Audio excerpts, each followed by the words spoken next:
Now let me give you a scenario here.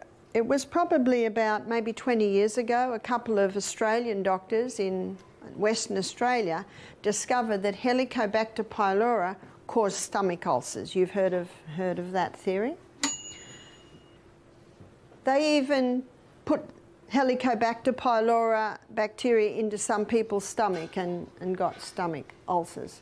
So we had a man do our program from South Africa, and he and his wife came. He was not interested in being at our retreat, but his wife had paid the full amount, so he came, reluctantly.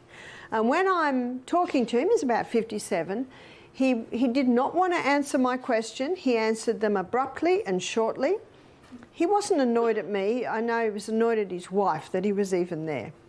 I said to him, "Do you drink water?" "Yep, 2 litres a day." So I just moved on from that. I didn't ask any more questions. I said, "Are you on any medication?" He said, "Yes, I'm on a different antibiotic every month to kill the Helicobacter pylori in my stomach because I have had stomach problems for 25 years. I've been all over the world." So the latest thing he was trying was antibiotics because they found he had Helicobacter in his stomach. I said, "Oh, how long have you been on this program?" He said, 4 months. So he's had 4 doses of Helicobacter pylori, and guess what? It's still there and he's still got the stomach pain.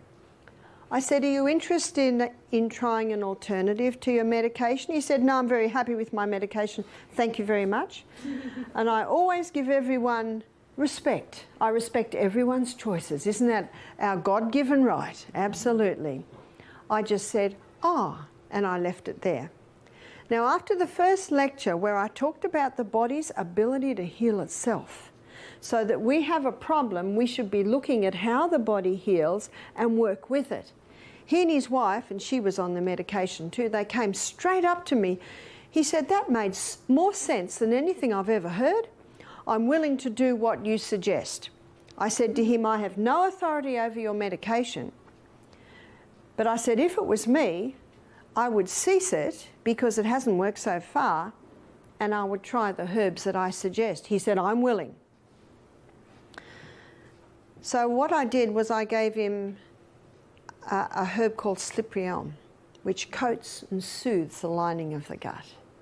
He did our basic program, 2 days on juices, and we encouraged people, of course, to drink water between every juice. At the end of the week, I had a very happy man in front of me. He was eager to tell me something. I said, "Yes."